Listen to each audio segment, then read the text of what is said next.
ज्यांच्याकडे 20-20, 25-25 एकर जमिनी होत्या त्यांच्या मुली आता नाशिक मधल्या 5व्या 6व्या मजल्यावर 1000 स्क्वेअर फुटाच्या फ्लॅटमध्ये आहे.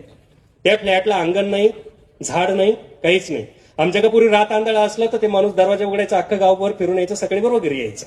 आता त्या फ्लॅटमध्ये एखाद्याला रात आंधळा असलं तर बघा काय चित्र आहे.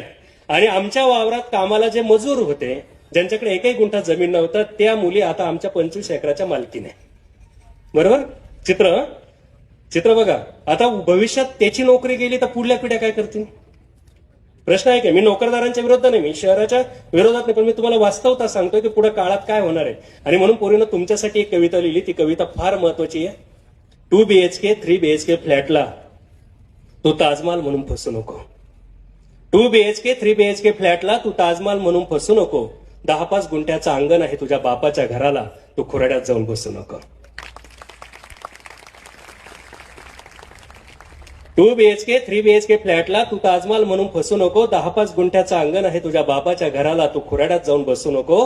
मोबाईलवरच्या अॅनिमेटेड पावसात कधीच कोणी भिजत नाही. शहरामधल्या 5व्या मजल्यावर कुठलंच सुख रुजत नाही. मोबाईलवरच्या अॅनिमेटेड पावसात कधीच कोणी भिजत नाही. शहरामधल्या 5व्या मजल्यावर कुठलंच सुख रुजत नाही.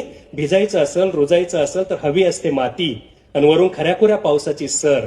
आयुष्य करायचं असेल हिरवगार तर पोरी शेतकरी पोराशी लग्न कर.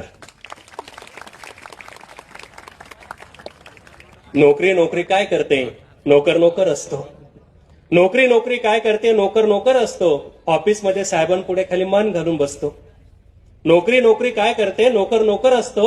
ऑफिसमध्ये साहेबांपुढे खाली मान घालून बसतो. इथं बांधाच्या सिंहासनावर आणि रुपेरी आवाळाच्या छताखाली जेव्हा माझा बळी बसतो, तेव्हा हिरवागार साम्राज्याचा तो एकमेव सम्राट असतो. त्याला पेन्शनचं कधीच नसतं टेन्शन.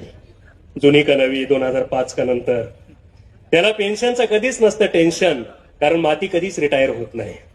त्याला पेन्शनचं कधीच नसतं टेन्शन, कारण माती कधीच रिटायर होत नाही. पायलीभर पेरले दाणे तर पोटापुरतं पिकून देते काळी आई.